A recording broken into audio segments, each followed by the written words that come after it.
자식놈 다 키워놓고 남편 먼저 하늘로 보내고 나니 내 인생에 남은 건 고요함과 적막함 뿐일 거라고 생각했습니다.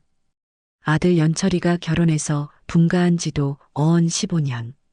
혼자 사는 이 작은 아파트에서 창밖으로 해가 뜨고 지는 걸 무심히 바라보는 게 제 일상의 전부였지요.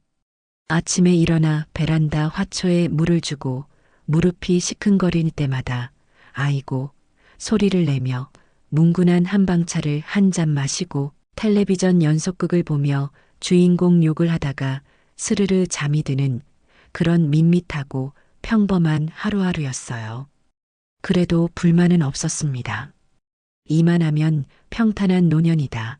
스스로를 다독이며 그럭저럭 만족하며 살았지요.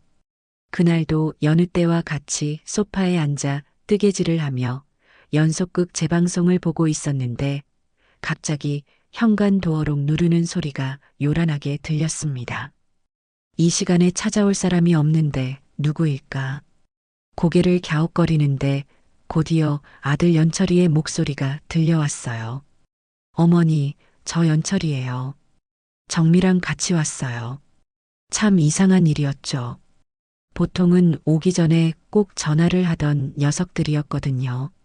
무슨 급한 일이라도 생겼나 싶어 얼른 현관으로 나가 문을 열어주었습니다. 문이 열리자마자 며느리 우정미가 과장된 몸짓으로 저를 와락 껴안으며 호들갑을 떨기 시작했어요. 어머니, 저희 왔어요. 보고 싶었어요. 정미의 품에 안겨 어색하게 등을 토닥이는데 코끝으로 낯선 향수 냄새가 훅 끼쳐왔습니다. 평소에는 얼굴 보기 힘들던 며느리가 오늘은 웬일로 이리 살가울까? 제 마음속에서 작은 의심이 고개를 들었지만 뒤에 서서 어색하게 웃고 있는 아들 녀석의 얼굴을 보니 그런 마음이 눈 녹듯 사라졌습니다. 제 속으로 낳은 자식이니까요. 무슨 일이 있든 무슨 생각을 하든 결국은 내 아들이라는 생각에 마음이 약해지는 건 어쩔 수 없나 봅니다. 아이고, 이게 누구야? 우리 아들, 며느리. 전화도 없이 어쩐 일이야. 어머니께 드릴 말씀이 있어서요. 서프라이즈로요. 정미는 제 팔짱을 꼭 끼고는 거실로 저를 이끌었습니다. 그 뒤를 연철이가 커다란 과일 바구니를 들고 쭈뼛쭈뼛 따라 들어왔어요. 딱 봐도 백화점에서 급하게 포장해온 티가 나는 비닐랩으로 번쩍거리는 그런 과일 바구니였습니다. 저는 자식들이 사온 과일 바구니가 반가우면서도 한편으로는 저걸 사올 돈으로 자기들 맛있는 거나 한 번 더 사 먹지 하는 생각에 마음이 짠해졌어요. 뭘 이런 걸 다 사왔어. 그냥 오지. 에이, 어머니. 당연히 사와야죠. 자, 어머니 여기 앉으세요. 정미는 저를 소파 가장 상석에 앉히고는 자기는 제 옆에 바싹 붙어 앉았습니다. 연철이는 그런 아내의 눈치를 한번 살피더니 맞은편 작은 의자에 엉거주춤 걸터 앉았고요. 꼭 사장님 앞에 불려온 부하 직원 같은 모습이었습니다. 잠시 어색한 침묵이 흘렀고 저는 부엌으로 과도라도 가져와야 하나 고민하고 있었어요. 그때 정미가 결심한 듯 입을 열었습니다. 어머니, 이제 곧 칠순이시잖아요. 그렇지. 세월 한번 빠르다. 너희 아빠 환갑잔치 해준 게 엊그제 같은데 내가 벌써 칠순이라니. 그래서요, 저희가 어머니 칠순 기념으로 아주 특별한 선물을 준비했어요. 정미는 제 손을 덥석 잡으며 눈을 반짝였습니다. 그 모습에 저도 모르게 마른 침을 꿀꺽 삼켰죠. 대체 무슨 선물이기에 저리 요란을 떨까? 연철이도 옆에서 거들었습니다. 어머니, 평생 저희 뒷바라지 하시느라 고생만 하셨잖아요. 제대로 된 여행 한번 못 가보시고. 맞아요, 어머니. 그래서 저희가 어머니 모시고 해외여행 가려고요. 동남아 최고급 휴양지로요. 해외여행. 제 인생과는 아무런 상관이 없을 거라고 생각했던 단어였습니다. 남편 사업 망했을 때 빚 갚느라, 연철이 대학 보내고 장가 보내느라, 손주들 태어났을 때 산후조리해주고 틈틈이 돌봐주느라 제 인생은 언제나 누군가를 위한 삶이었지 나를 위한 삶은 아니었거든요. 그런 제게 해외여행이라니. 순간 울컥하고 눈시울이 뜨거워졌습니다. 평생 느껴보지 못한 감동이 심장을 가득 채우는 것 같았어요. 세상에 니들이 돈이 어디 있다고. 어머니, 걱정 마세요. 저희가 다 알아서 할게요. 어머니는 그냥 몸만 오시면 돼요. 평생 고생하신 거 저희가 이번에 제대로 효도할게요. 정민은 제 어깨를 주무르며 상냥하게 말했습니다. 그 다정한 목소리에 그럴 리 없다고 생각하면서도 마음 한구석에 남아있던 작은 의심마저 완전히 사라져버렸습니다. 그래, 자식들이 이제야 내 고생을 알아주는구나. 늦게나마 효도하려는 마음이 참 기특하다. 저는 연신 눈물을 훔치며 고개를 끄덕였습니다. 그날 저는 제 인생에서 가장 행복한 날 중 하나라고 굳게 믿었습니다. 하지만 그 행복이 거대한 불행의 서막이었음을 그때의 저는 까맣게 모르고 있었지요. 그날 이후 며느리 정민은 하루가 멀다고 제게 전화를 걸어왔습니다. 여행 준비 상황을 알려준다는 핑계였지만 대화의 내용은 어딘가 이상한 방향으로 흘러가곤 했어요. 어머니, 항공권은 특가로 아주 저렴하게 구했어요. 요즘은 이렇게 알뜰하게 가는 게 유행이에요. 돈 자랑하는 것처럼 비싼 표 끊는 건 촌스러운 거래요. 아, 그러니? 니들이 알아서 잘했겠지. 그럼요. 그리고 숙소도요. 일부러 비싼 호텔은 피했어요. 그런 데가 다 바가지인 거 아시죠? 대신 현지인들만 아는 아주 감성 넘치는 가성비 숙소로 예약했답니다. SNS에 올리면 다들 어디냐고 난리 날걸요? 저는 평생 비행기라고는 제주도 갈 때 한 번 타본 게 전부라 뭐가 좋고 나쁜 건지 알 턱이 없었습니다. 그저 며느리가 똑 부러지게 잘 알아서 하려니 하고 믿을 뿐이었죠. 하지만 제 오랜 친구인 경자에게 이 이야기를 했더니 경자는 대뜸 고개를 저었습니다. 숙자야, 뭔가 이상하다. 아들 며느리가 처음으로 보내주는 칠순 기념 해외여행인데 항공권은 특가에 숙소는 가성비라고? 나라면 내 돈을 보태서라도 제일 좋은 걸로 해달라고 하겠다. 에이, 애들 부담될까봐 그러는 거겠지. 마음만 받으면 되지 뭘. 마음만 받다가 골병 드는 수가 있어. 너 그러다 현지 가서 고생만 실컷 하는 거 아니니? 잘 알아봐. 경자의 걱정에도 저는 애써 웃어넘겼습니다. 설마 제 아들이, 제 며느리가 저를 고생시키기야 하겠어요. 하지만 며칠 뒤 걸려온 정미의 전화는 제 마음속에 또 다른 불안의 씨앗을 심었습니다. 어머니, 근데요. 거기 가면 쇼핑할 게 엄청 많대요. 저희가 어머니 선물은 사드리겠지만 어머니 개인적으로 사실 것도 많을 테니 환전은 좀 넉넉하게 해오시는 게 좋을 거예요. 환전? 나는 뭐 딱히 살 것도 없는데. 아니에요, 어머니. 막상 가면 다 사고 싶어진다니까요. 그리고 저희가 모든 걸 다 사드릴 수는 없잖아요. 저희도 빠듯한 살림에 큰맘 먹고 가는 건데. 어머니도 조금은 보태주셔야 저희 부담이 덜하죠. 아시죠? 그 말을 듣는 순간 심장이 쿵 하고 내려앉는 기분이었습니다. 효도 여행이라고 몸만 오시라고 했던 게 불과 며칠 전인데 벌써부터 돈 이야기를 꺼내는 며느리의 속내가 빤히 들여다 보이는 것 같았어요. 하지만 이미 여행을 가기로 약속했고 들뜬 마음에 동네방네 자랑까지 해놓은 터라 이제 와서 안 가겠다고 할 수도 없는 노릇이었습니다. 저는 씁쓸한 마음을 감추고 알겠다고 대답할 수밖에 없었죠. 그리고 여행 당일 쓸 돈을 마련하기 위해 수십 년간 쌈짓돈처럼 모아두었던 적금을 깨야만 했습니다. 드디어 여행 당일, 저는 설레는 마음에 새벽부터 일어나 곱게 단장하고 가장 아끼는 옷으로 차려입었습니다.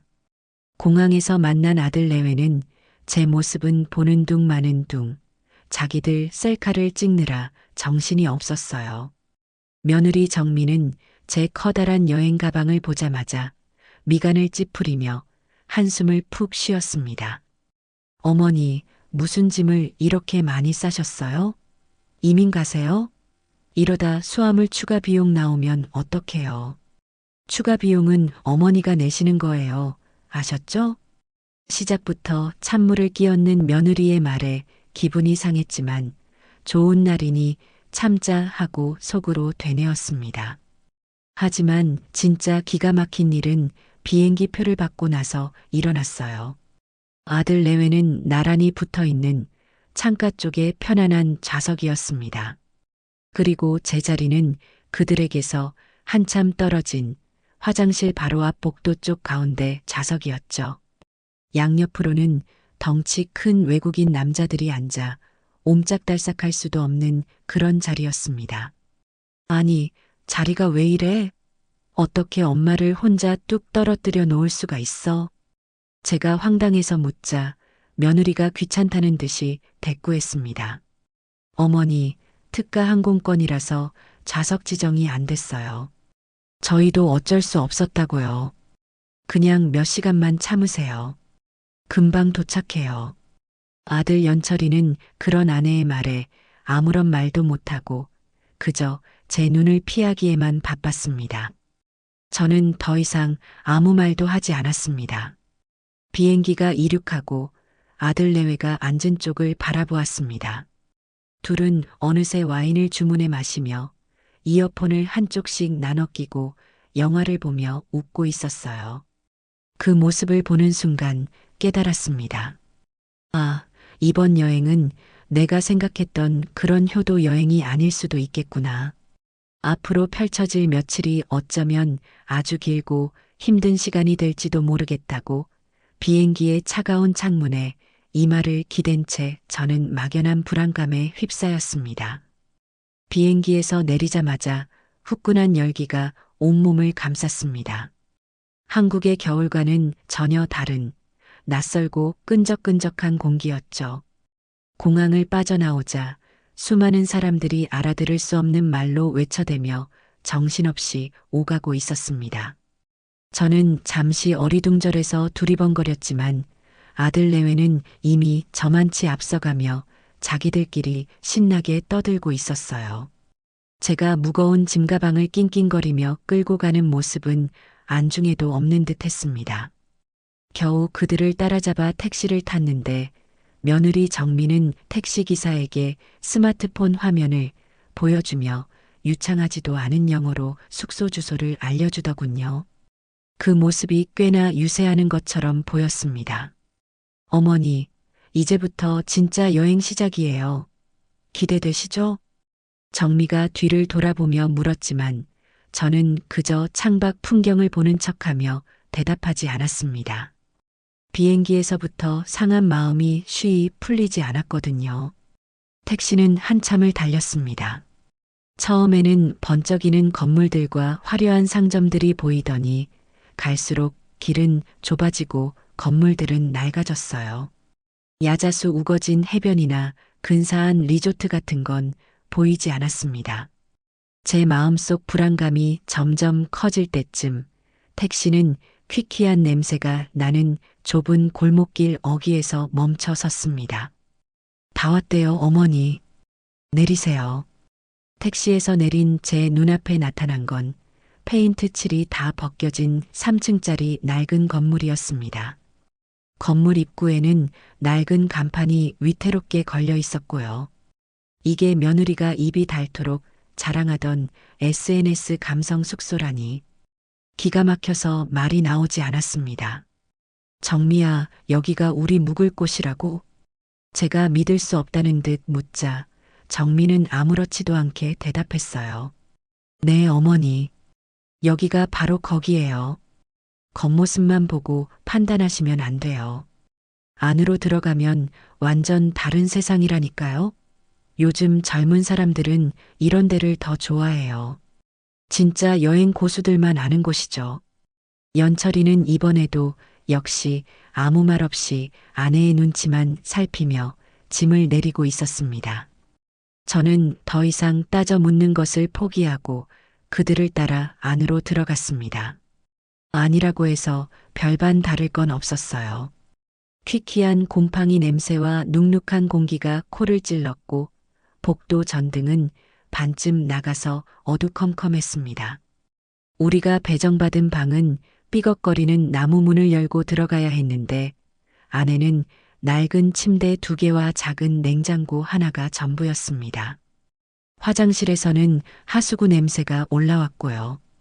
어머니는 저쪽 침대 쓰세요. 저희는 이쪽 쓸게요. 정민은 마치 제게 큰 선심이라도 쓰는 것처럼 말하고는 제 짐가방을 침대 옆 구석으로 툭 밀어놓았습니다. 그러고는 갑자기 스마트폰을 꺼내 들더니 창가로 가 커튼을 활짝 젖혔어요. 창밖으로는 옆 건물의 시커먼 벽이 보일 뿐이었지만 정민은 아랑곳하지 않고 가장 그럴듯한 각도를 찾아 사진을 찍기 시작했습니다. 자기야, 나 여기 좀 봐봐. 이쪽으로 햇살 들어오는 거 완전 예술이지 않아? 그러고는 필터를 잔뜩 입힌 사진 몇 장을 찍어 SNS에 올리더군요. 동남아 여행, 숨겨진 명소, 힐링타임, 효도여행 같은 해시태그와 함께요. 심지어 아들 SNS에는 마치 최고급 리조트 수영장에서 찍은 것처럼 보이는 예전에 다른 곳에서 찍었던 사진을 교묘하게 편집해서 올리기까지 했습니다. 저는 그 이중적인 모습에 헛웃음이 나왔습니다. 이건 효도 여행이 아니라 효도 여행 코스프레에 저를 소품처럼 이용하는 것뿐이라는 걸 확실히 깨달았죠. 첫날 저녁 식사 시간이 되자 그들의 본색은 더욱 노골적으로 드러났습니다. 정민은 외출 준비를 하며 제게 말했어요. 어머니, 저희는 이 근처에 아주 유명한 현지 레스토랑 예약해 놨거든요. 근데 거기가 향신료가 엄청 강해서 어머니는 입에 안 맞으실 거예요. 괜히 가셨다가 탈 나시면 큰일이잖아요. 그럼 나는? 어머니는 저희가 알아봤는데 저쪽 골목으로 쭉 가면 작은 한식당이 하나 있대요. 거기서 김치찌개라도 드시고 계세요. 저희가 금방 다녀올게요. 그러면서 정미가 제 손에 쥐어준 건 김치찌개 하나 겨우 사 먹을 정도의 현지 돈이었습니다. 연철이는 그 모습을 보고도 엄마 그럼 거기서 식사하고 계세요. 저희 다녀올게요. 라는 말만 남기고 아내를 따라 횡하니 나가버렸습니다.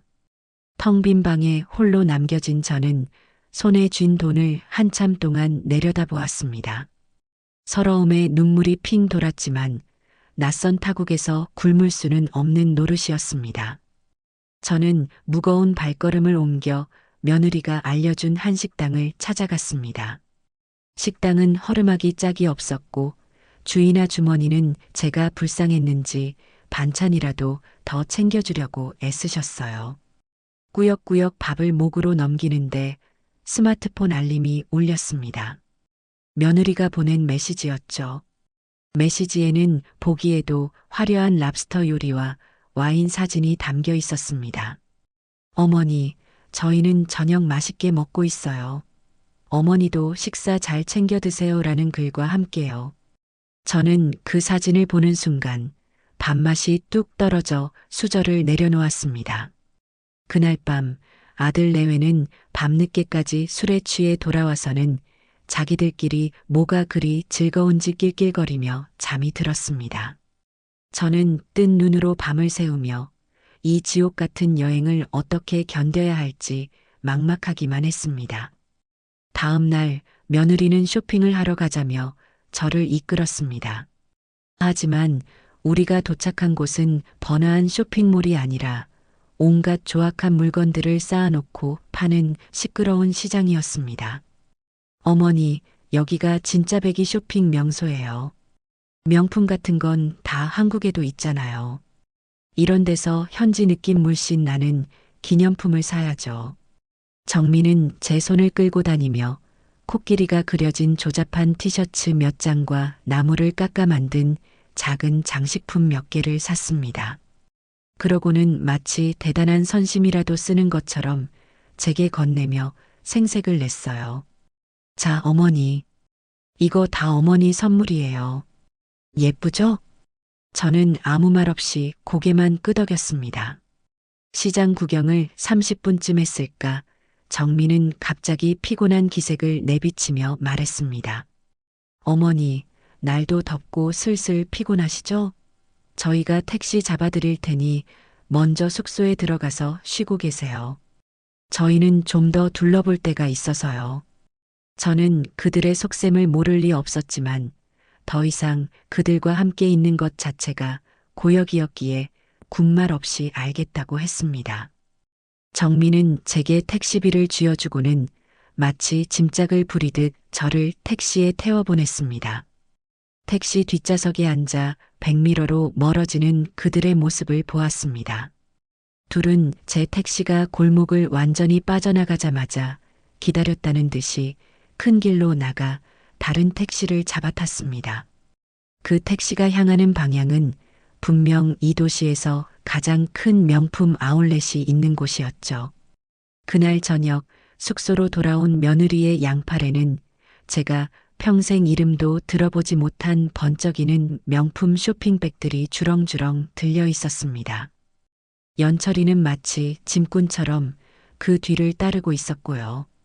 정민은 제 앞에서는 쇼핑백들을 침대 밑에 감추는 척했지만 제가 잠시 화장실에 다녀온 사이 그것들을 하나씩 꺼내보며 거울 앞에서 대보는 모습을 똑똑히 보았습니다.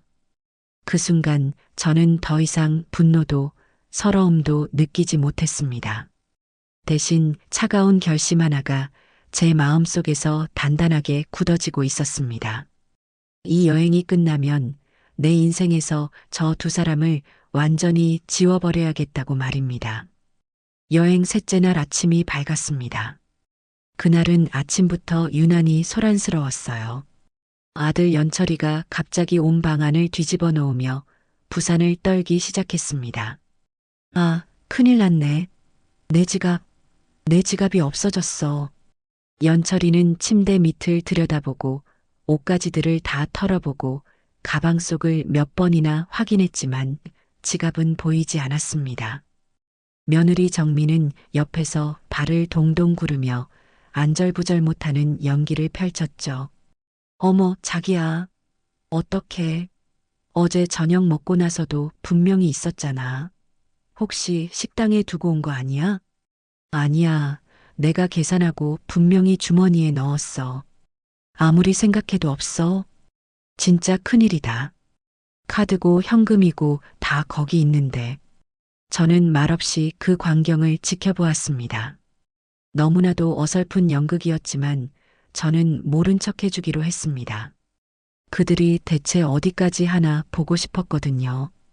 결국 지갑 찾기를 포기한 연철이는 망연자실한 표정으로 바닥에 주저앉았습니다. 정민은 그런 남편의 등을 토닥이며 위로하는 척하더니 이내 제게로 고개를 돌렸습니다.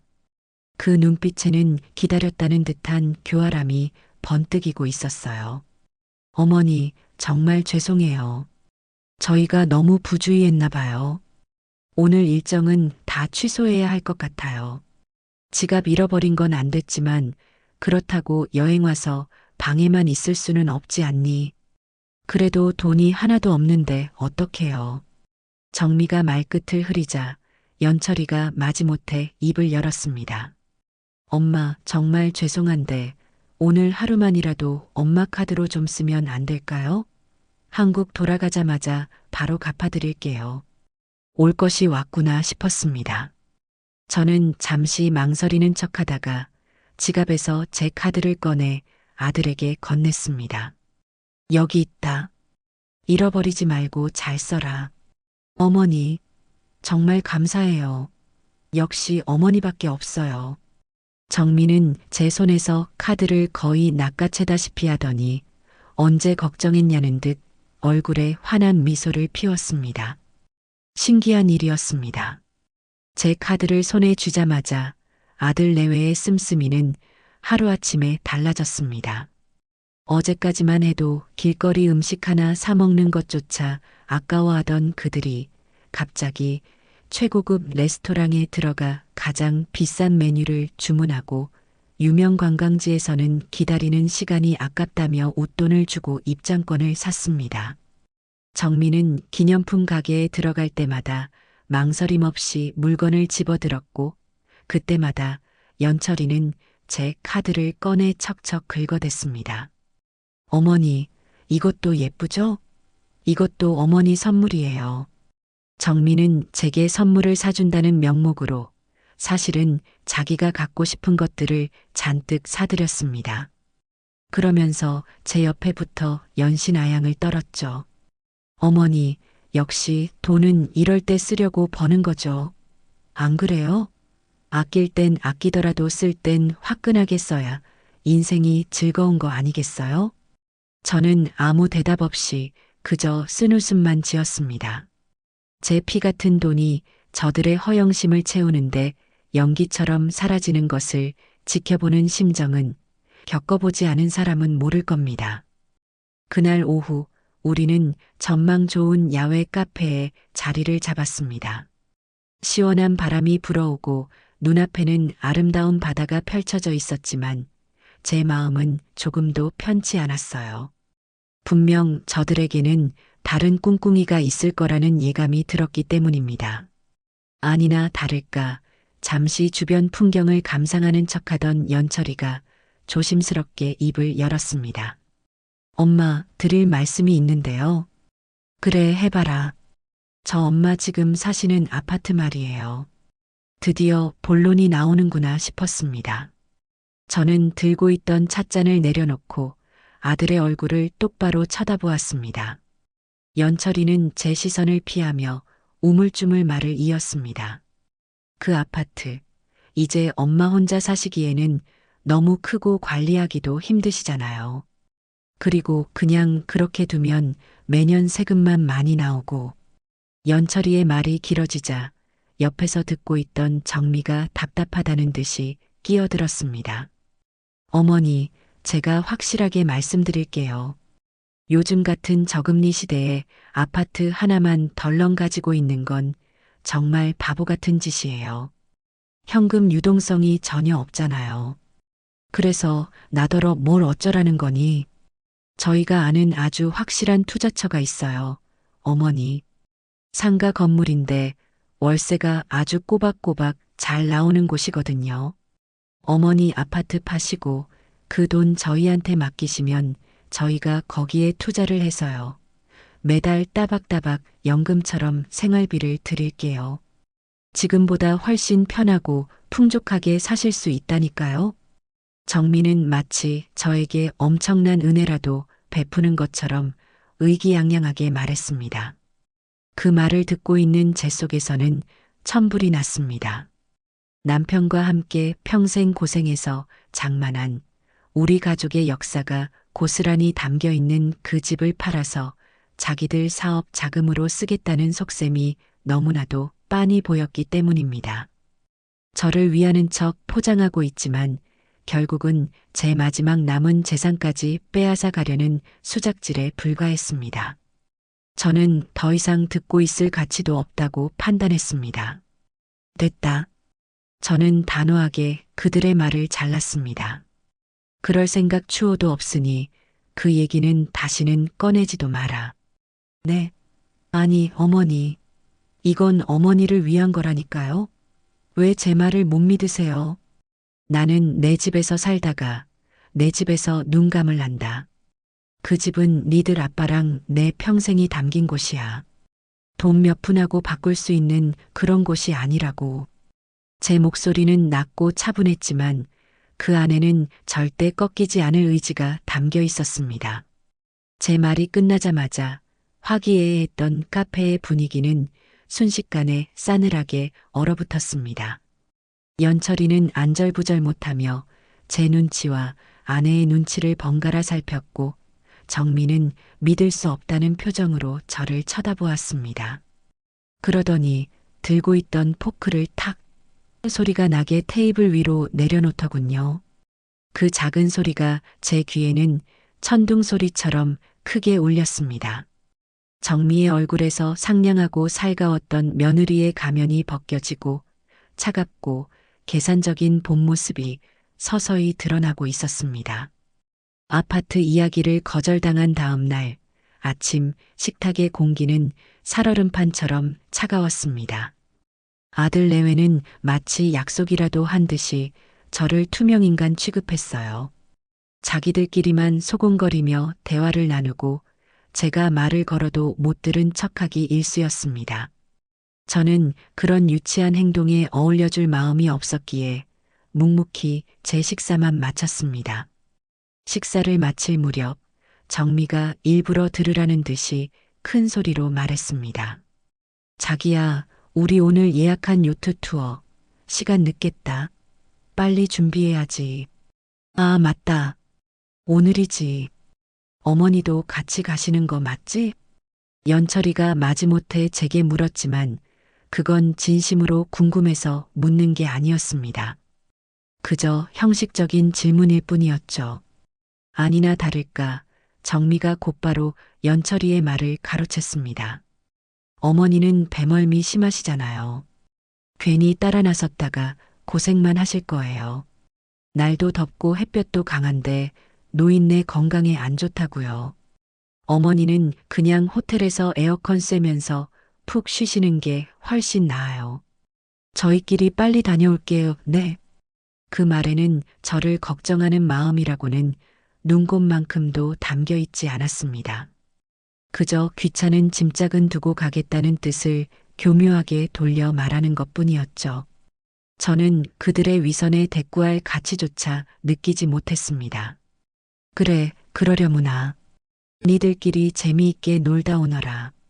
제 대답이 너무나도 순순하자 아들 내외는 오히려 당황한 기색이었습니다. 아마 제가 서운해하며 따라가겠다고 때라도 쓸 줄 알았나 봅니다. 그들은 잠시 서로 눈치를 보더니 이내 신나게 외출 준비를 하고는 콧노래까지 부르며 방을 나섰습니다. 쾅 하고 문이 닫히는 소리가 들리자 방 안에는 다시 정적이 찾아왔습니다. 저는 잠시 침대에 누워 천장을 바라보았습니다. 분노와 서러움이 파도처럼 밀려와 목구멍까지 차오르는 것 같았어요. 평생을 자식 하나만 바라보고 살아온 결과가 고작 이것인가. 낯선 타국의 허름한 숙소에 버려진 늙은이 신세라니. 눈물이 왈칵 쏟아질 것 같았습니다. 하지만 저는 언제까지고 그렇게 무력하게 누워만 있는 성격이 아니었습니다. 눈물을 닦고 자리에서 벌떡 일어났습니다. 이대로 당하고만 있을 수는 없다는 오기가 생겼어요. 그래, 니들만 즐거우라는 법 있나? 나도 내 인생을 즐길 권리가 있지. 저는 지갑에서 비상금으로 챙겨온 돈을 꺼내 들고 가벼운 외투 하나만 걸친 채 방을 나섰습니다. 호텔을 빠져나와 큰 길로 나가자 수많은 택시들이 줄지어 서 있었습니다.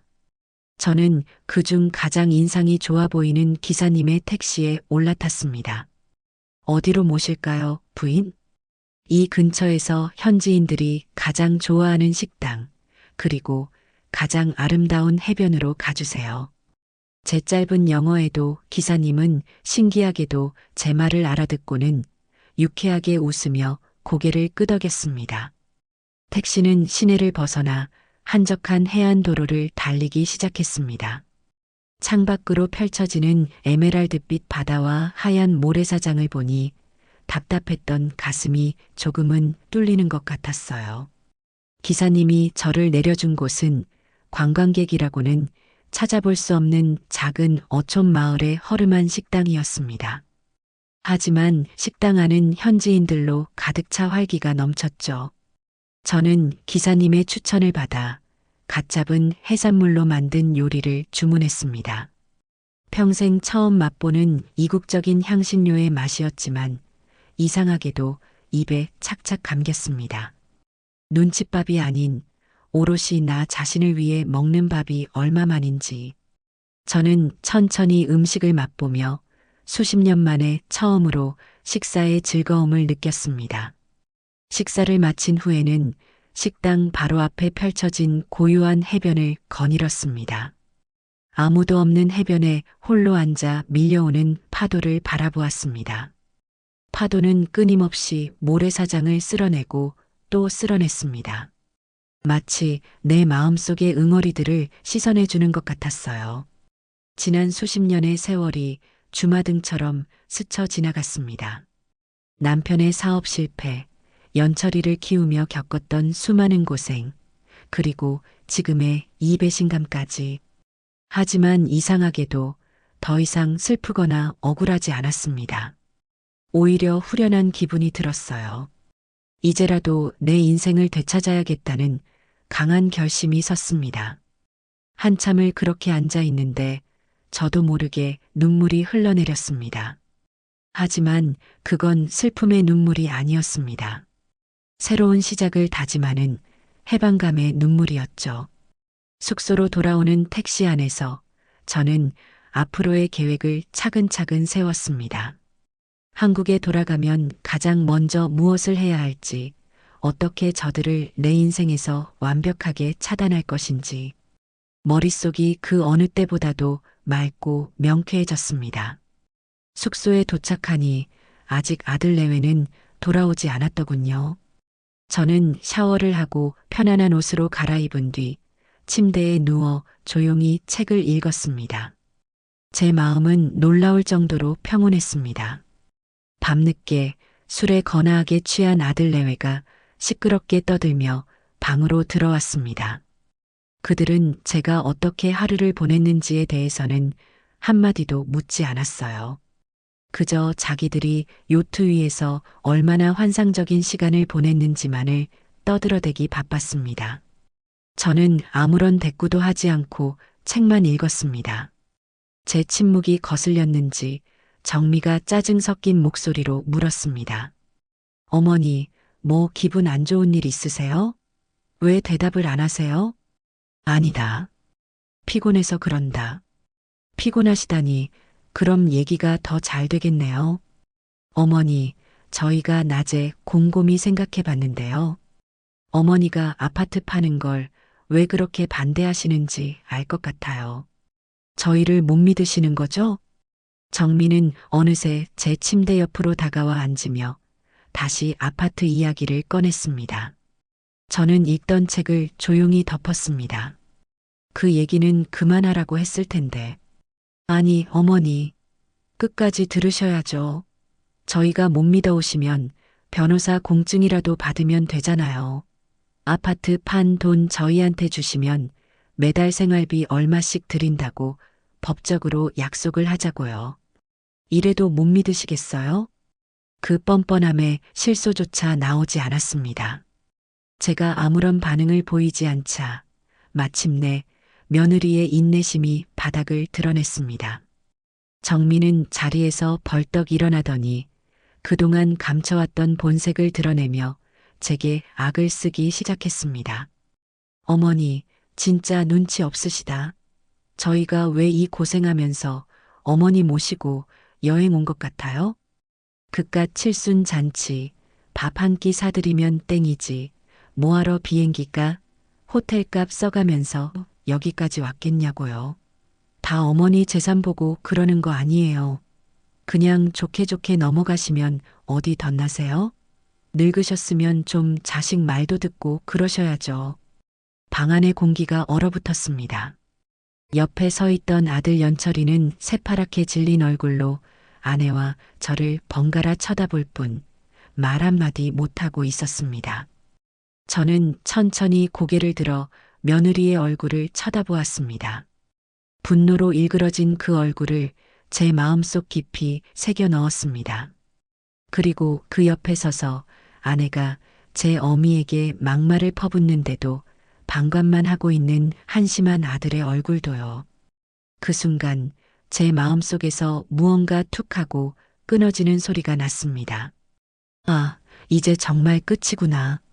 저는 더 이상 싸우지도 화를 내지도 않았습니다. 그럴 가치조차 없는 사람들이었으니까요. 저는 그저 조용히 다시 침대에 누워 그들을 등지고 돌아 누웠습니다. 제 등 뒤로 며느리의 저주에 가까운 악담이 계속해서 쏟아졌지만 제 귀에는 아무것도 들리지 않았습니다. 제 머릿속은 오직 한국으로 돌아가서 해야 할 일들에 대한 계획으로 가득 차 있었기 때문입니다. 이 지옥 같은 여행은 제 인생의 마지막 장을 여는 통쾌한 서막이 될 것이었습니다. 그날 밤 저는 잠들지 못했습니다. 눅눅한 냄새가 배어있는 얇은 이불을 턱 끝까지 끌어당겨 덮었지만 등 밑에서는 삐걱거리는 낡은 침대의 스프링이 제 모든 뒤척임을 기억하듯 소리를 냈습니다. 옆 침대에서는 아들 연철이의 고른 숨소리가, 아니, 어느새 그것은 둔탁한 콧꼬리 소리가 되어 방 안의 공기를 무겁게 짓누르고 있었어요. 그 옆에서는 며느리 정미가 쌕쌕거리며 깊은 잠에 빠져 있었습니다. 낮에 제게 퍼부었던 그 모진 말들이 무색할 만큼 두 사람은 참으로 평온해 보였습니다. 저는 어둠 속에서 눈을 뜬 채 천장에 매달린 낡은 실링팬이 느릿느릿 돌아가는 것을 하염없이 바라보았습니다. 팬이 한 바퀴 돌 때마다 제 인생의 장면들이 필름처럼 스쳐 지나갔습니다. 갓난아기였던 연철이가 제 품에 안겨 처음으로 엄마라고 옹알이하던 순간의 벅찬 감동. 유치원 가기 싫다고 울며 제 다리에 매달리던 작은 몸의 무게. 초등학교 입학식 날 삐뚤빼뚤한 글씨로 쓴 어머니 은혜 카드를 제게 내밀며 수줍게 웃던 아이의 얼굴. 사업에 실패한 남편 때문에 온 가족이 길거리에 나앉을 뻔했을 때 어린 연철이가 제 손을 꼭 잡으며 엄마 내가 돈 많이 벌어서 호강시켜 줄게라고 말했던 그 기특한 목소리. 그 목소리 하나를 믿고 저는 식당 주방 허드렛 일부터 시작해 안 해본 일 없이 억척같이 살았습니다. 제 무릎과 허리가 닳아 없어지는 것은 조금도 아깝지 않았어요. 오직 내 아들, 저 연철이 하나만 번듯하게 키워낼 수 있다면 제 인생은 그것으로 충분히 가치 있다고 믿었습니다. 그런데 저기 잠들어 있는 저 남자는 누구일까? 제 기억 속의 아들과는 너무나도 다른 낯선 존재였습니다. 아내가 늙은 어미에게 막말을 퍼붓는 동안 말 한마디 거들지 못하고 그저 제 눈치만 살피던 비겁한 남자. 어미의 마지막 남은 집 한 채를 팔아 제 입속을 채우려는 탐욕스러운 남자. 제 청춘과 맞바꾼 내 아들은 대체 어디로 사라져버린 걸까요? 어둠 속에서 저는 소리 없이 눈물을 흘렸습니다. 하지만 그 눈물은 슬픔이나 분노의 눈물이 아니었습니다. 제 아들 김현철의 영혼을 위한 저만의 장례식이었어요. 밤이 깊어갈수록 제 마음속에서는 애정과 연민, 미련 같은 감정들이 서서히 사그라들었고 그 자리에는 차갑고 단단한 무언가가 들어앉기 시작했습니다. 동이 터올 무렵 저는 마침내 결심했습니다. 이제 이 지긋지긋한 엄마라는 셔터를 내릴 시간이라고. 내 인생의 마지막 장은 오롯이나 김숙자를 위한 이야기로 채워야겠다고 말입니다. 다음 날 아침 저는 누구보다도 먼저 잠에서 깼습니다. 제 안에서 일어난 태풍을 전혀 눈치채지 못한 아들 내외는 여전히 깊은 잠에 빠져 있었어요. 저는 조심스럽게 침대에서 내려와 소리가 나지 않게 제 짐을 꾸리기 시작했습니다. 옷가지를 하나씩 개어 가방에 넣는 손길이 놀랍도록 차분했어요. 마치 오랫동안 준비해온 의식을 치르는 사람처럼요. 제가 짐을 거의 다 챙겼을 무렵 부스럭거리는 소리에 정미가 먼저 잠에서 깼습니다. 어머니, 벌써 일어나셨어요?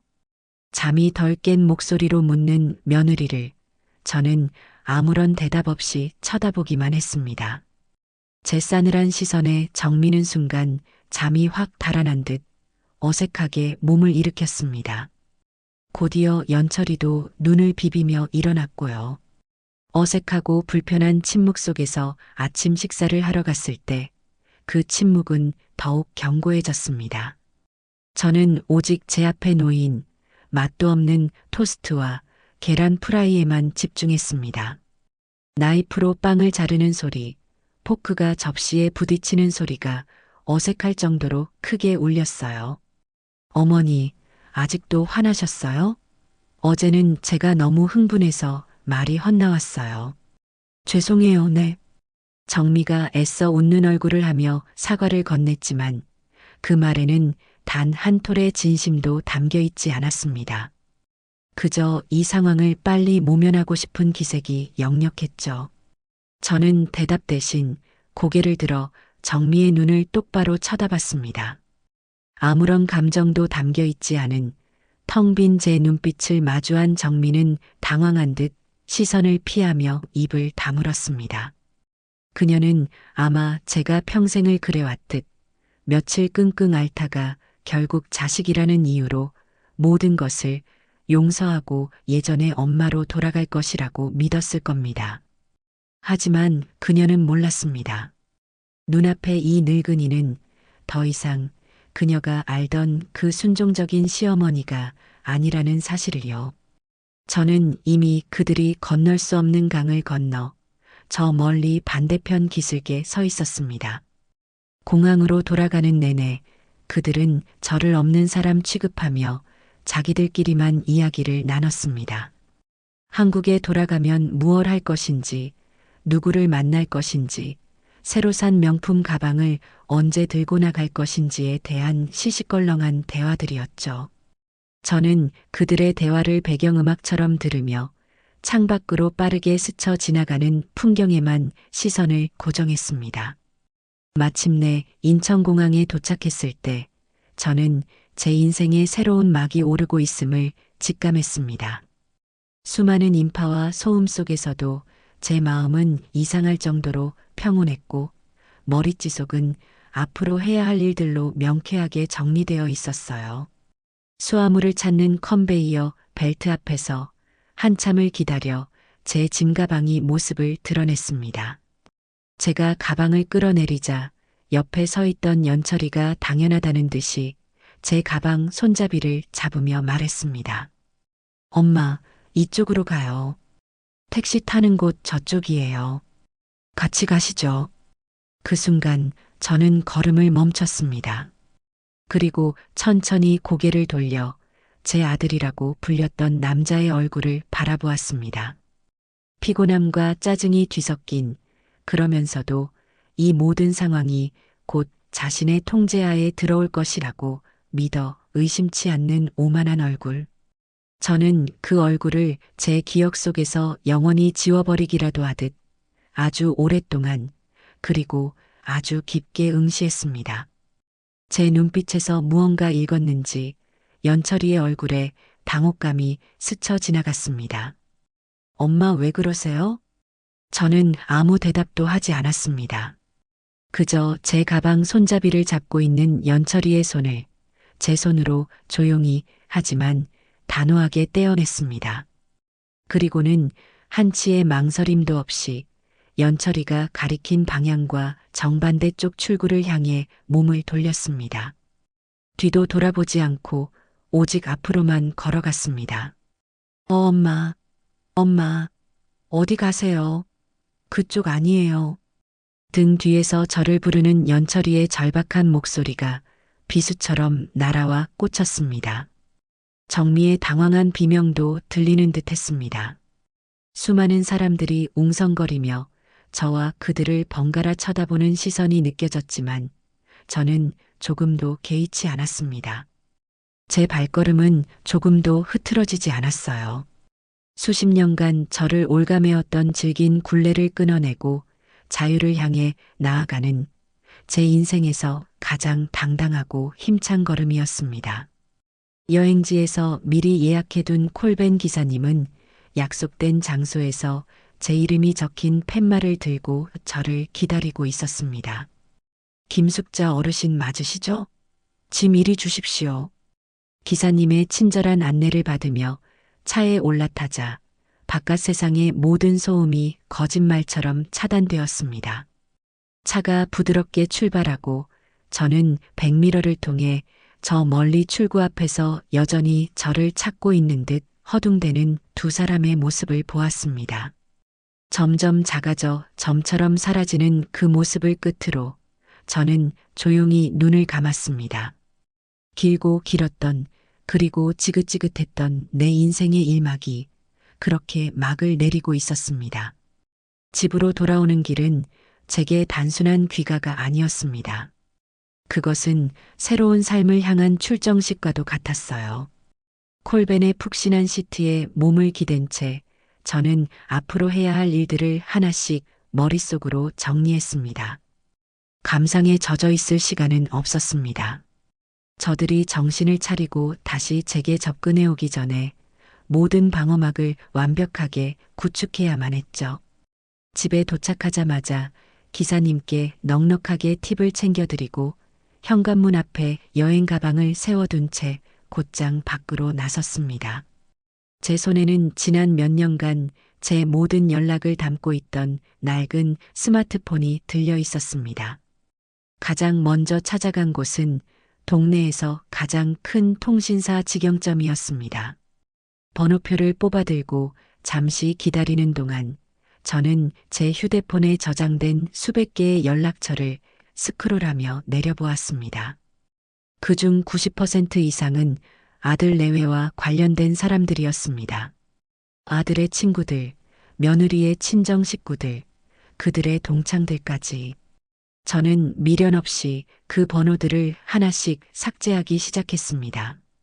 제 새로운 인생에는 더 이상 필요 없는, 아니, 있어서는 안 될 이름들이었죠. 꼭 필요한 몇몇 친구와 친척의 번호만 수첩에 옮겨 적고 나머지는 모두 깨끗하게 지워버렸습니다. 고객님, 무엇을 도와드릴까요? 드디어 제 차례가 되어 상담 창구로 갔을 때 저는 조금의 망설임도 없이 말했습니다. 이 번호 오늘부로 해지하고 싶습니다. 그리고 완전히 새로운 번호로 가장 최신형 휴대폰을 사고 싶어요. 보통의 노인 고객들과는 다른 제 단호한 태도에 직원은 의아한 표정을 지었지만 이내 친절하게 업무를 처리해 주었습니다. 새로운 휴대폰을 고르고 요금제를 선택하고 수많은 서류에 서명을 하는 동안 저는 조금도 지루하거나 힘들지 않았습니다. 오히려 독립선언문에 서명이라도 하는 독립투사처럼 비장한 기분마저 들었죠. 모든 절차가 끝나고 직원은 제 옛날 휴대폰에서 유심칩을 빼내 제게 건넸습니다. 저는 그 작은 칩을 받아들자마자 두 손가락으로 힘을 주어 딱 소리가 나게 반으로 부러뜨렸습니다. 그리고는 망설임 없이 옆에 있던 쓰레기통에 던져버렸어요. 제 과거와 완벽하게 작별을 고하는 순간이었습니다. 새 휴대폰을 손에 쥐고 대리점을 나서자 세상이 다르게 보이는 것 같았습니다. 수첩에 적어두었던 친구 경자의 번호를 첫 번째로 저장하고 곧바로 통화 버튼을 눌렀습니다. 여보세요? 누구세요? 경자야, 나 숙자다. 내 새 번호다. 이제부터는 이리로만 전화해. 어머, 숙자 너 여행에서 돌아왔구나. 고생 많았다. 근데 갑자기 번호는 왜 바꾼 거야? 무슨 일 있었어? 저는 경자에게 지난 며칠간 겪었던 지옥 같은 일들을 하나도 빠짐없이 털어놓았습니다. 비행기 좌석부터 시작해서 낡아 빠진 숙소, 눈칫밥을 먹어야 했던 식사, 아들 내외의 명품 쇼핑, 그리고 마침내 제 아파트를 팔아넘기라고 했던 그들의 파렴치한 요구와 며느리의 막말까지. 제 이야기가 길어질수록 수학이 넘어 경자의 숨소리는 점점 거칠어졌습니다. 세상에 그런 천하의 나쁜 놈들이 내가 그럴 줄 알았다. 처음부터 그 여행은 뭔가 꿍꿍이가 있는 거라니까. 그래서 너는 어떻게 하기로 했는데? 나 그 녀석들하고 연 끊으려고. 내 인생에서 아주 깨끗하게 도려낼 생각이야. 잘했다. 숙자야. 100번, 1000번 잘한 결정이야. 독하게 마음 먹어야 해. 괜히 마음 약해져서 어영부영 넘어가면 너는 평생 그놈들한테 피 빨려 먹히다 끝나는 거야. 무슨 일 있으면 나한테 제일 먼저 전화해. 알았지? 친구의 불같은 지지에 흔들리던 제 마음에 마지막 쐐기가 박히는 기분이었습니다. 경자와의 통화를 마친 저는 곧바로 다음 목적지로 향했습니다. 동네에서 가장 큰 철물점이었죠. 저는 그곳에서 가장 비싸고 튼튼해 보이는 디지털 도어록을 골랐습니다. 그리고 곧바로 출장 설치를 요청했어요. 집에 돌아와 짐도 풀지 않고 기다리니 금세 기술자 아저씨가 도착했습니다. 저는 현관문에 달린 이제는 아들 내외의 침입을 막아줄 수 없는 낡은 도어록을 가리켰습니다. 이거 당장 떼어주시고요. 저기 저걸로 바꿔주세요. 이 세상에서 가장 안전하게요. 기술자 아저씨는 능숙한 솜씨로 기존의 도어록을 해체하기 시작했습니다. 문에서 뜯겨져 나가는 낡은 기계 뭉치를 보니 제 마음속의 묵은 체증이 함께 뜯겨져 나가는 것처럼 후련했습니다. 잠시 후 그 자리에는 번쩍이는 최신형 도어록이 위용을 드러내며 자리 잡았습니다.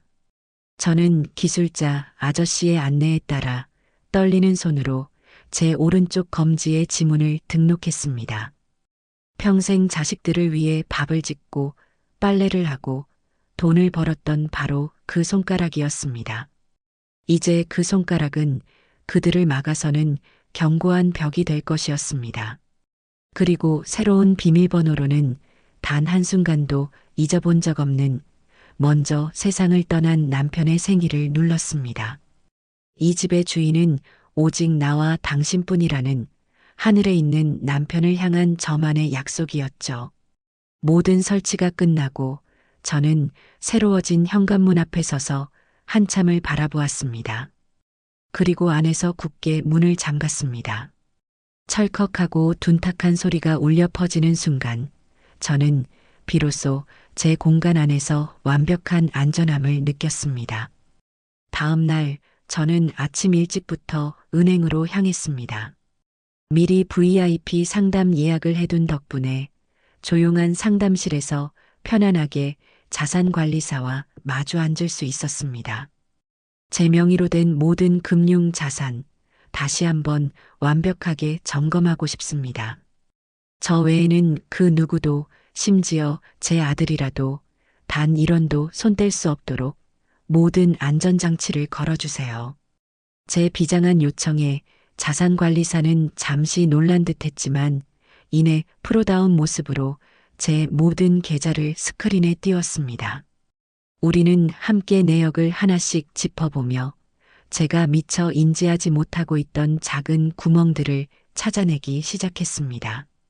오래전에 며느리에게 혹시 모를 때 쓰라며 줬던 가족카드, 아들 녀석의 이름으로 매달 소액이 빠져나가던 정체 모를 후원금 자동이체 등 저는 그 모든 연결고리를 그 자리에서 잘라냈습니다.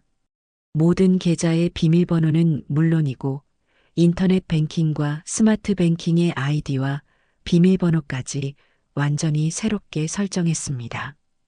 고객님, 이제 이 자산은 법적으로나 물리적으로나 오직 고객님만의 것입니다.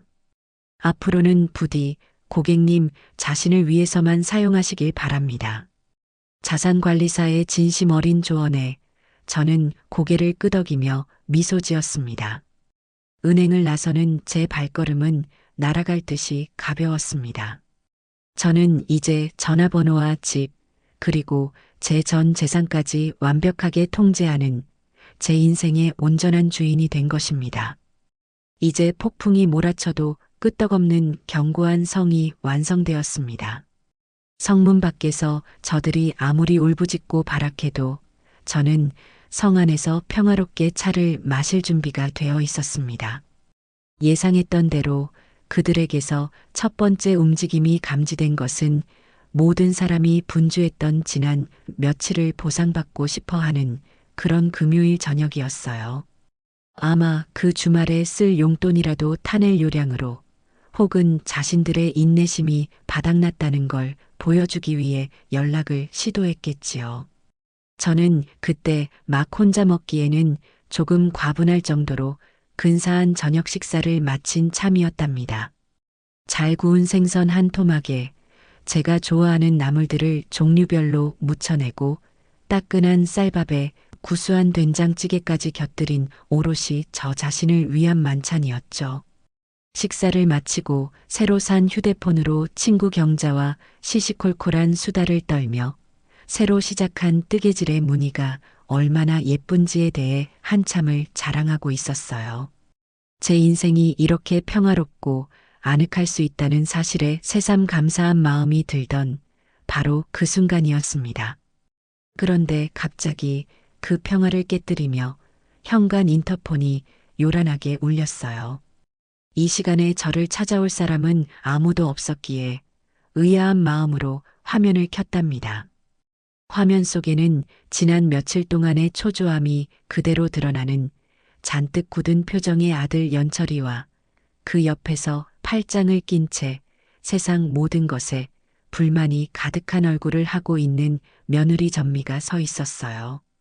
저는 아무런 소리도 내지 않고 그저 그들이 무엇을 하는지 숨죽여 지켜보았답니다. 연철이는 아주 익숙하고 당연하다는 듯이 도어록 키패드에 손을 뻗어 예전 비밀번호를 눌렀어요. 삑삑삑삑. 하지만 곧이어 들려온 것은 문이 열리는 경쾌한 소리가 아닌 제 승리를 예고하는 듯한 날카롭고 신경질적인 경고음이었죠. 삐비비빅. 등록되지 않은 정보입니다. 연철이는 당황한 기색이 역력한 얼굴로 몇 번이고 다시 시도했지만 결과는 마찬가지였어요. 옆에서 그 모습을 지켜보던 정미의 얼굴이 순식간에 흉하게 일그러졌습니다. 뭐 하는 거야? 그새 비밀번호 까먹었어? 제대로 좀 눌러봐. 아니야, 이게 맞아. 이게 틀릴 리가 없어. 어머니가 진짜로 바꾸셨나 봐. 뭐, 이걸 바꿨다고? 와, 진짜 독하다, 독해. 늙은이가 오기가 하늘을 찌르네. 정민은 그렇게 소리치더니 다짜고짜 현관문을 주먹으로 쿵, 쿵 하고 세게 두드리기 시작했어요. 마치 자기가 이 집의 주인이라도 되는 것처럼 아주 거만하고 난폭했죠. 어머니, 안에 계시죠? 저 정미예요. 문 좀 열어보세요. 저희 왔어요. 그 뒤를 이어 연철이의 다급하고 어딘가 애처롭기까지 한 목소리가 들려왔습니다. 엄마, 저 연철이에요. 문 좀 열어주세요. 네. 저희 정말 할 얘기가 있어서 왔어요. 엄마 얼굴만 보고 갈게요. 저는 소파에 편안히 기댄 채 뜨개질 바늘을 손에 들고 그들의 목소리를 마치 다른 세상의 소리처럼 들었어요. 마치 텔레비전 드라마 속에서 막장 부부싸움을 하는 한 장면을 보고 있는 기분이었죠. 제 마음은 잔잔한 호수처럼 조금의 미동도 없었답니다.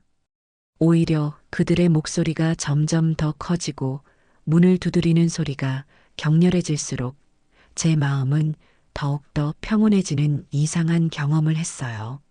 한참을 소리치고 문을 두드리던 그들은 제가 아무런 반응이 없자 점점 이성을 잃기 시작했습니다. 어머니, 이러시는 거 아니에요. 저희가 뭘 그렇게 죽을 죄를 지었다고 이러세요. 대화로 풀어요, 네. 야, 김현철, 너가 아들이라며. 어떻게든 해보라니까. 이대로 그냥 갈 셈이야? 이 집이 어떤 집인데. 저 집 팔면 우리 빚 다 갚고도 남는 거 뻔히 알면서. 정민은 이제 거의 악을 쓰고 있었어요. 이 집이 어떤 집인데 라는 그 말 속에 그들의 모든 욕망과 추악한 속내가 담겨 있었죠. 저는 인터폰의 통화 버튼을 눌러 아주 작고 얼음장처럼 차가운 목소리로 말했어요. 시끄럽다. 내 집 앞에서 더 이상 소란 피우지 말고 당장 돌아가라. 제 목소리가 스피커를 통해 흘러나가자 문 밖의 소음이 순간 거짓말처럼 멎었어요. 제가 안에 살아있다는 사실을 확인한 그들은 오히려 더욱 기세등등해졌죠. 어머니, 안에 계셨네요. 그럼 문 여시면 되잖아요. 왜 사람을 이렇게 문전박대하세요? 저희가 칠순 여행 보내드린 성의를 이렇게 무시하시면 어떡해요? 다시 한번 말한다. 1분 안에 당장 여기서 사라지지 않으면 경찰을 부를 수밖에 없다. 경찰이라는 말에 그들은 잠시 주춤하는 듯 했어요. 하지만 그것도 잠시 정미가 다시 길길이 날뛰기 시작했죠. 경찰이요? 지금 저희를 협박하시는 거예요? 좋아요. 부르세요. 어디 한번 불러보시라고요. 경찰 오면 누가 더 창피한지 한번 보자고요. 자식 집에 못 들어가게 막는 비정하고 독한 늙은이라고 온 동네에 소문 다 날 줄 아세요. 저는 더 이상 상대할 가치를 느끼지 못하고 인터폰 전원을 꺼버렸어요. 그리고는 텔레비전 채널을 돌려 가장 시끄러운 주말 예능 프로그램을 틀고 볼륨을 최대로 높였답니다. 웃고 떠드는 연예인들의 목소리가 거실을 가득 메웠고 문 밖에서 들려오던 그들의 저주 섞인 고함 소리는 이내 잦아들었어요. 1시간쯤 지났을까 시끄럽던 현관밖이 마침내 조용해졌어요. 저는 인터폰 화면을 다시 켜보았답니다. 복도는 텅 비어 있었어요. 그들은 결국 제풀에 지쳐 돌아간 모양이었습니다.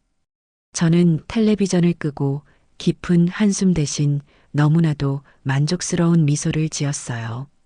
첫 번째 전투는 나의 완벽한 승리였습니다. 그들이 물러갔다고 해서 안심할 수는 없었어요.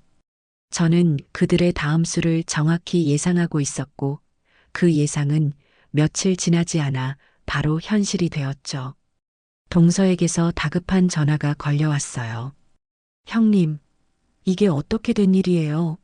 방금 연철이한테 전화가 왔는데 애가 거의 반쯤 정신이 나가서 울고불고 난리도 아니에요.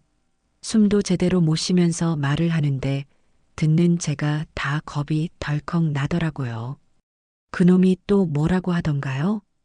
저는 조금도 놀라지 않고 차분하게 물었어요. 형님이 갑자기 이상해지셨다고, 사람을 전혀 못 알아보고 누가 자기를 해치려 한다는 등 피해망상에 사로잡힌 사람처럼 변하셨다고 하더라고요. 여행 마지막 날부터 갑자기 횡설수설하시더니 집에 돌아와서는 자기들을 내쫓고 문을 걸어 잠갔다고요. 아무래도 치매가 갑자기 심하게 오신 것 같다고, 혹시 옆에서 누가 나쁜 마음을 품고 형님 재산을 노리고 조종하는 것 같다고 하는데, 형님, 그게 다 사실이에요? 기가 막혀서 말이 나오지 않았어요. 자신들의 탐욕이 뜻대로 되지 않으니 이제는 저를 판단 능력이 없는 치매 노인으로 몰아가고 있었던 거예요. 어미에게 치매라는 끔찍한 딱지를 붙여서라도 법적으로 저를 무능력자로 만들고 재산을 가로채려는 속셈이었죠. 피가 거꾸로 솟는 기분이었지만 저는 애써 목소리를 가다듬고 차분하게 대답했답니다. 동서, 지금 내 목소리 똑똑히 들리죠? 치매 걸린 사람 목소리로 들려요? 내가 지금 동서랑 이렇게 멀쩡하게 통화하고 있는 게 누가 옆에서 조종하는 사람처럼 보여요? 아니요, 형님 목소리는 너무나 또렷하신데요. 오히려 연철이 말이 더 횡설수설하는 것 같았어요. 그럼 된 거예요. 동서, 한번 잘 생각해 보세요. 길 잃어버릴 정도로 정신없는 노인네가 어떻게 혼자 공항에서 자기 타고 갈 차를 예약하고 통신사에 가서 번호를 바꾸고 은행에 가서 자기 재산을 꽁꽁 걸어 잠글 수 있겠어요? 그 애들 말대로라면 앞뒤가 하나도 안 맞잖아요. 그 애들이야말로 지들이 한 거짓말에 지들이 걸려 넘어지고 있는 거예요. 저는 동서에게 여행지에서 있었던 일들을 차근차근 설명해 주었어요. 제가 왜 혼자 택시를 타고 나갔다 왔는지, 그 애들이 왜 제게 문전박대를 당했는지, 제 이야기를 듣는 내내 동서는 경악을 금치 못했죠. 세상에 그런 일이 있었군요. 어쩐지 정미 그 애가 이번에 해외여행 다녀와서 명품을 휘감고 나타났을 때부터 이상하다고 생각했어요. 형님, 정말 죄송해요. 제가 조카 교육을 잘못 시켰네요. 동서 잘못 아니에요. 다 제 업보인 것을. 그러니 동서, 앞으로 연철이나 정미한테서 무슨 연락이 와도 절대 믿지 마세요. 그리고 다른 친척 어른들께도 혹시라도 그 애들이 이상한 소리를 하고 다니거든 절대 속지 말라고 잘 좀 말씀해 주세요. 네, 형님. 걱정 마세요. 제가 똑똑히 얘기할게요. 그 자식들, 제가 만나면 아주 머리끄덩이를. 동서는 자기 일처럼 분노하며 제 편이 되어 주었어요. 전화를 끊고 나니 마음이 한결 가벼워졌답니다. 이제 저들의 비열한 여론전도 더는 먹히지 않을 거예요. 그들은 스스로 자신의 목을 조르고 자신의 무덤을 파고 있었죠. 그리고 저는 그 무덤에 흙을 덮어줄 삽을 들고 조용히 다음 단계를 준비하고 있었어요. 감정적인 절연과 물리적인 차단을 넘어 이제는 법의 이름으로 그들을 내 인생에서 영원히 추방시킬 시간이 온 거예요. 자식이 어미를 정신 나간 노인네로 몰아간다는 건 세상의 그 어떤 날카로운 칼보다도 더 아프게 가슴을 베는 법이지요. 그런데 참 이상하게도 저는 그 소식을 들었을 때 더는 슬프거나 억울한 마음이 들지 않았어요. 오히려 제 마음속에 신라처럼 위태롭게 남아있던 마지막 미련과 연민까지 남은 한 톨 없이 깨끗하게 불태워버린 기분이랄까요? 오랫동안 저를 괴롭히던 사랑니를 큰맘 먹고 뽑아냈을 때처럼 아픔 대신 시원함이 먼저 느껴졌고 안개가 걷힌 것처럼 머릿속이 아주 맑아지는 느낌이었죠. 이제 앞으로 제가 가야 할 길이 너무나도 선명하게 보였거든요. 그들과 감정을 섞어가며 벌이는 소모적인 싸움은 이제 끝났어요. 더는 그들이 파놓은 진흙탕에서 함께 뒹굴며 제 고고한 인생을 낭비할 필요가 없었죠. 이제는 법이라는 차갑고 흔들림 없는 이름으로 이 길고 지긋지긋했던 관계에 영원한 마침표를 찍을 때가 온 거예요. 저는 다음 날 아침 동이 트기도 전에 잠에서 깼어요. 그리고는 장롱 가장 깊숙한 곳, 남편의 채취가 희미하게 밴 양복들 뒤에 고이 모셔두었던 외출복을 꺼내 입었답니다. 남편이 살아생전 제 마지막 생일에 당신은 고운 사람이라 이런 색이 잘 어울린다며 선물해준 고급스러운 옷이었죠.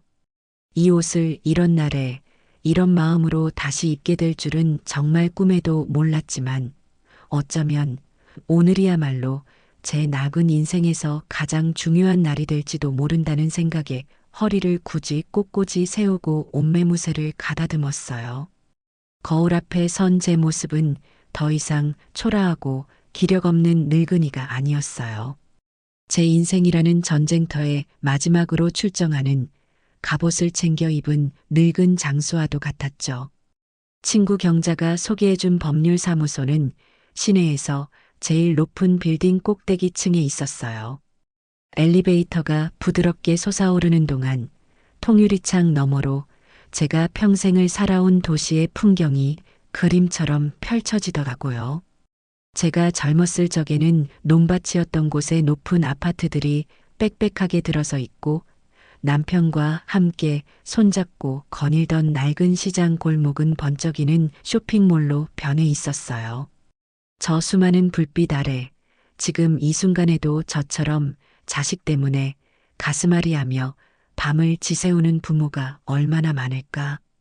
그런 생각을 하니 제 어깨가 조금은 더 무겁게 느껴졌지만 동시에 오늘 제 선택이 그분들에게도 작은 용기가 될 수 있기를 간절히 바라게 되었어요. 사무실에 들어서니 은은한 클래식 음악과 향긋한 커피 향이 저를 맞았어요. 제가 생각했던 딱딱하고 위압적인 분위기와는 전혀 다른 아주 편안하고 세련된 공간이었죠. 잠시 후 상담실 문이 열리고 경자의 조카라는 젊은 변호사가 들어왔는데 사진으로 봤던 것보다 훨씬 더 훤칠하고 다부진 인상의 청년이었어요. 그는 저를 보자마자 90도로 허리를 숙이며 아주 깍듯하게 인사를 했죠. 어머님, 먼 길 오시느라 고생 많으셨어요. 저는 박준서 변호사라고 합니다.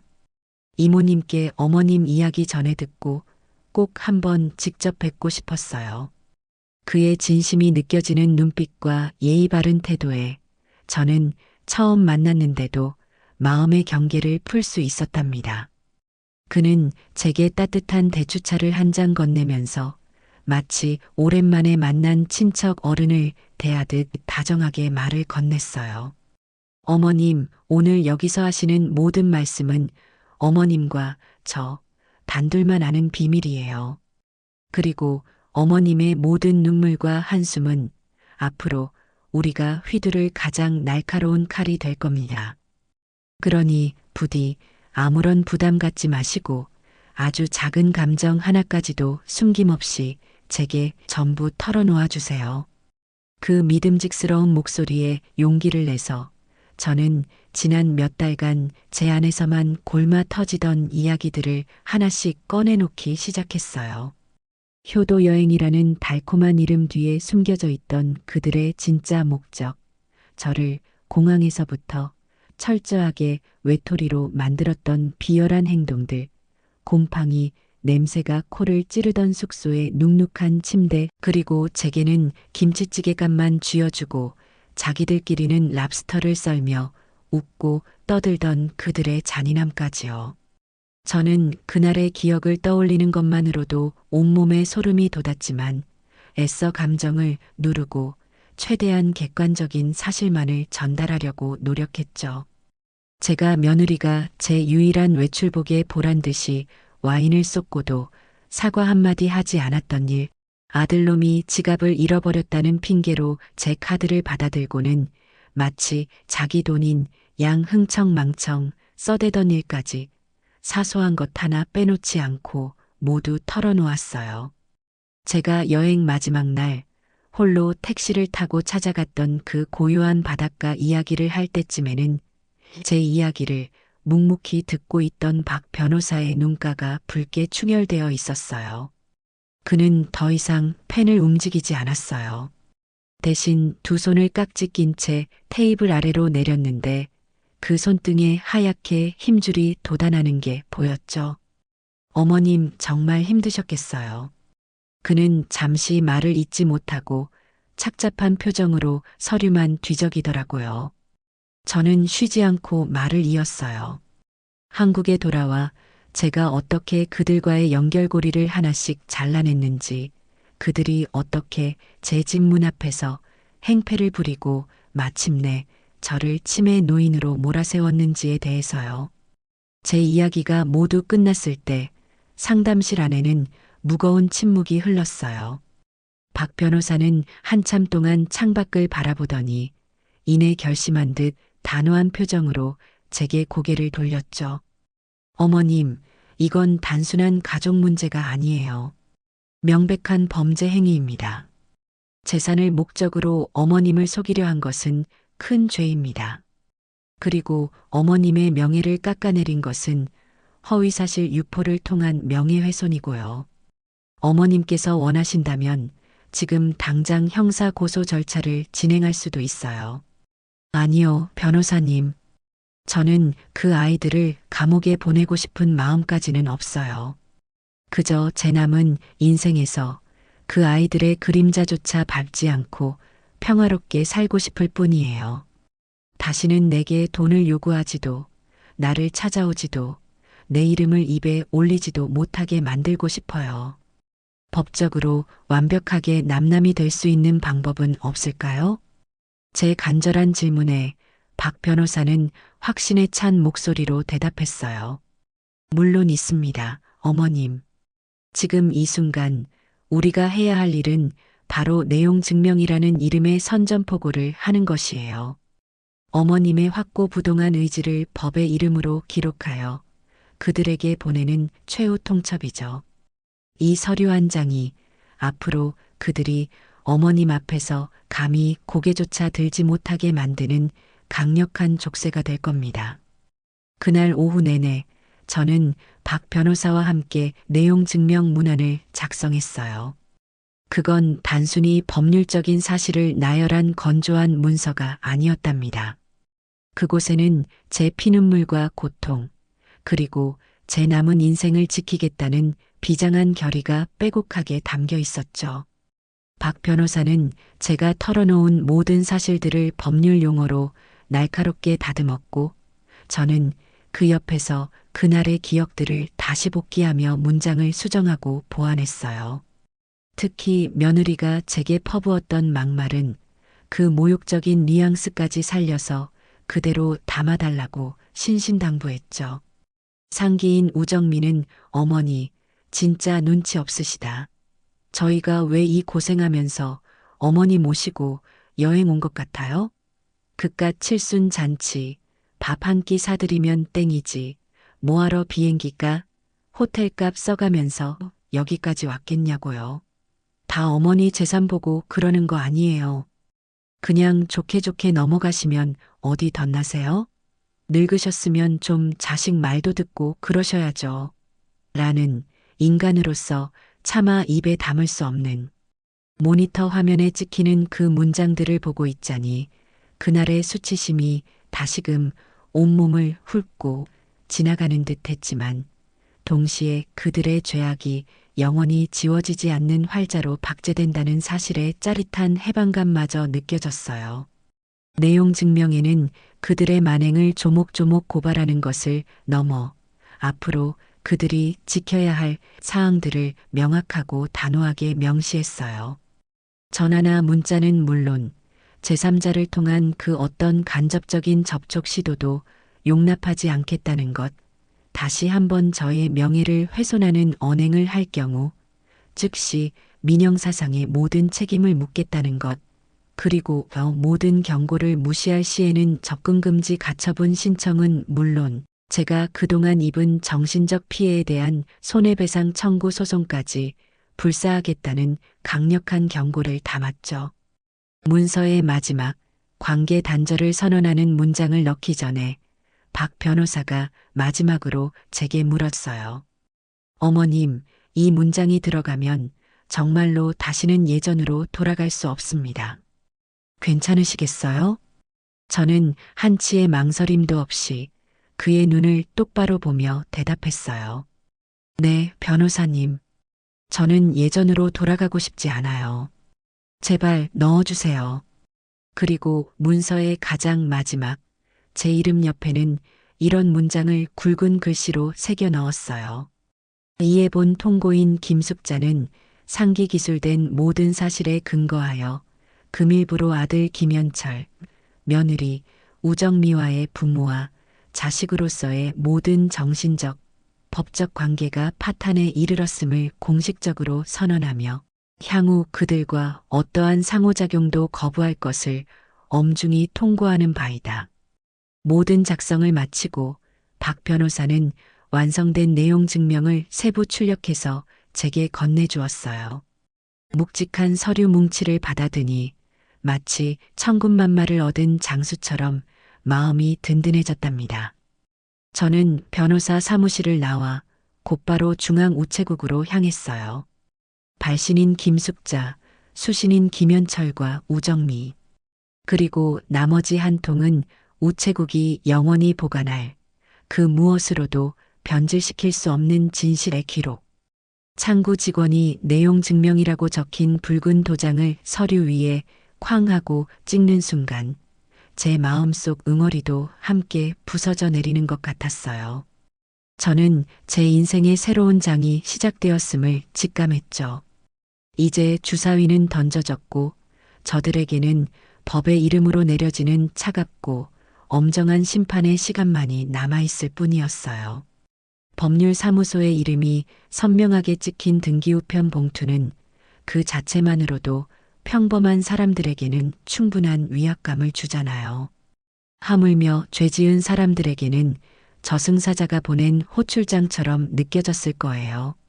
제가 보낸 내용 증명이란 이름의 서늘한 편지가 아들 내외의 집에 도착했을 그 순간을 저는 종종 상상해 보곤 했답니다.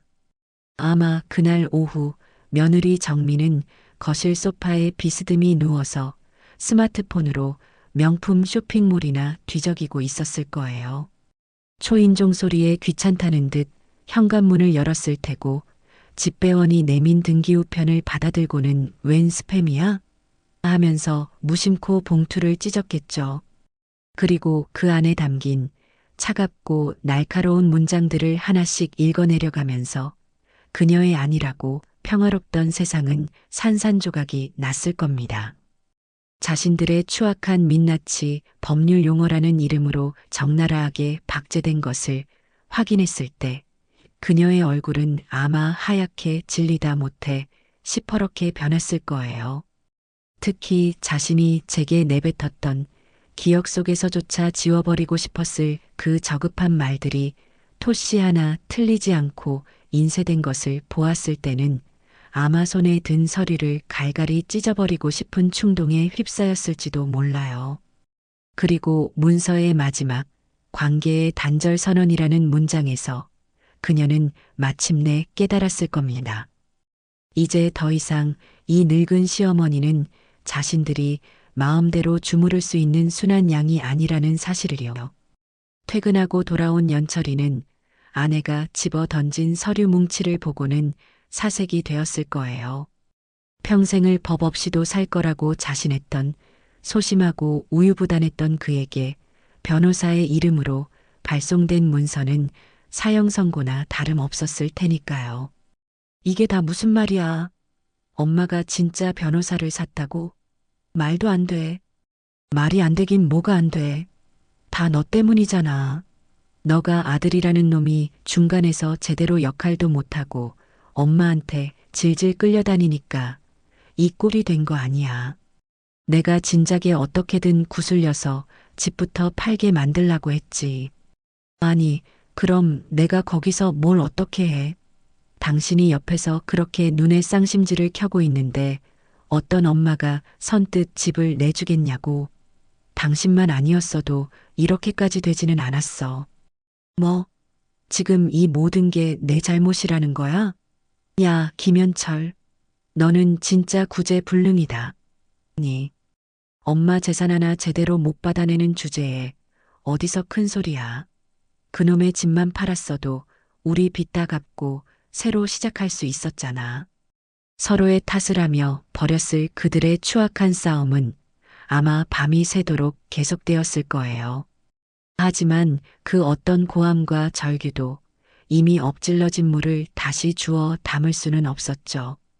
그 내용 증명은 그들의 인생을 아슬아슬하게 지탱해주던 마지막 희망의 끈을 가차없이 끊어버린 날카로운 가위였고 그때부터 그들의 삶은 걷잡을 수 없는 속도로 나락을 향해 굴러떨어지기 시작했어요. 붕괴의 첫 번째 신호는 그들이 그토록 공들여 쌓아 올렸던 거짓 명성이 무너지는 것에서부터 시작되었답니다. 제게 내용 증명 발송 사실을 전해 들은 동서는 그 길로 모든 친척 어른들께 일일이 전화를 돌려 그동안 있었던 모든 일의 자초지종을 설명했어요. 심지어 제가 여행 중에 혹시 몰라 녹음해 두었던 며느리의 막말이 담긴 파일까지 들려주며 진실을 알렸죠. 녹음기 너머로 흘러나오는 교양 있는 며느리에 가면 뒤에 숨겨진 추악하고 천박한 목소리에 친척들은 모두 경악을 금치 못했어요. 세상에 우리가 아주 깜빡 속았구먼. 그 여우 같은 것한테 그동안 연철이 내외가 퍼뜨린 치매설에 고개를 갸웃거리면서도 혹시나 하는 마음에 제게 연락하기를 주저했던 친척들은 진실을 알게 되자 마치 자기 일처럼 분노하며 제 편에 서주었답니다. 심지어 며느리 정미의 친정 식구들조차 우리가 딸 자식을 잘못 키웠다며 고개를 숙였다는 소식이 들려왔어요. 그렇게 그들은 하루아침에 친척들 사이에서 페류나라는 주홍 글씨가 새겨진 채 완벽하게 고립되었죠. 사회적인 평판이 무너지자 그들이 위태롭게 쌓아 올렸던 경제적인 성은 더욱더 빠르게 허물어져 내렸어요. 사실 연철이의 사업은 이미 오래전에 기울어 이름만 남은 껍데기나 마찬가지였거든요. 실제로는 무리한 주식 투자로 생긴 거액의 빚과 며느리의 사치를 감당하기 위해 여러 금융기관에서 빌려 쓴 돈으로 간신히 버티고 있었던 거예요. 그들에게 제 아파트는 그 모든 빚을 청산하고 새로운 인생을 시작할 마지막 한방, 인생 역전의 기회였던 셈이죠. 하지만 그 마지막 희망이 사라졌다는 사실이 채권자들의 귀에까지 들어가자 그들은 마치 하이에나 떼처럼 달려들었어요. 월급 통장은 가압류되었고 집으로는 하루가 멀다고 붉은색 글씨로 쓰인 빚 독촉장이 날아들었죠. 결국 그들은 분에 넘치게 살고 있던 강남의 번듯한 아파트에서 쫓겨나 보증금도 겨우 마련하여 도시 외곽의 곰팡 내 나는 낡은 빌라 월세방으로 이사를 가야만 했어요. 연철이가 그토록 애지중지하던 독일제 외제차는 중고차 시장의 헐값으로 넘어갔고 정미가 자신의 분신처럼 아끼던 수십 개의 명품 가방과 보석들도 그녀가 그토록 경멸하던 중고 거래 앱을 통해 푼돈에 팔려나갔다는 소식이 들려왔답니다. 저는 그 모든 소식을 제 집의 따뜻한 거실 소파에 앉아 친구 경자가 깎아주는 사과를 먹으며 전해 들었어요. 그들의 비참한 몰락에 대해 제 마음은 조금도 동요하지 않았답니다. 그것은 제가 의도한 복수가 아니라 탐욕스러운 자들이 맞이할 수밖에 없는 지극히 당연한 결과였으니까요. 그들은 스스로 판 함정에 빠져 허우적거리고 있을 뿐이었고 저는 그저 그들이 다시는 기어 나오지 못하도록 함정의 입구를 단단히 닫아 걸었을 뿐이에요. 한때는 제 전부였던 그들의 세상이 처참하게 무너져 내리는 소리를 배경음악 삼아 제 인생은 비로소 완전한 평온을 되찾고 있었죠. 인생의 모든 기반이 무너져 내리고 기댈 곳 하나 없는 절벽의 가장 끄트머리에 섰을 때 인간이 마지막으로 꺼내 드는 카드는 대부분 비슷하잖아요. 바로 눈물이라는 세상에서 가장 오래되고 또 가장 질긴 무기 말이에요. 제 아들 연철이 역시 그 진부한 무기를 마지막 동아줄처럼 붙잡기로 결심한 모양이었어요. 어느 늦가을 평일 대낮의 일이었죠. 창밖으로 울긋불긋 물든 단풍이 어찌나 고운지 한참을 넋을 놓고 바라보다 베란다의 난초에 물을 주고 있었어요. 그런데 아파트 공동현관 쪽이 어쩐지 평소보다 소란스러운 느낌이 들어서 무심코 아래를 내려다보았답니다. 그리고 저는 그 자리에 숨을 멈춘 채 얼어붙고 말았어요. 아파트 입구, 차가운 시멘트 바닥 위에 한 남자가 죄인처럼 무릎을 꿇고 있는 게 아니겠어요. 며칠은 좋게 감지하는 듯 기름지고 헝클어진 머리, 얼굴에 반을 뒤덮은 거뭇한 수염, 어디서 주워 입었는지 모를 구겨지고 때 저른 옷차림. 한때는 제법 번듯한 모습으로 제 자랑이었던 아들, 김현철의 너무나도 비참하고 낯선 모습이었죠. 연철이는 처음에는 그저 고개를 푹 숙인 채 어깨를 잘게 들썩이며 흐느끼는 듯 했어요.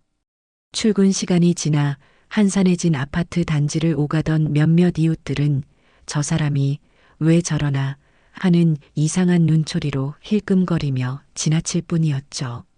하지만 잠시 후 마치 약속된 연극의 이막이 오르기라도 한 것처럼 그는 갑자기 땅바닥에 이마를 찧으며 목청껏 울부짖기 시작했어요.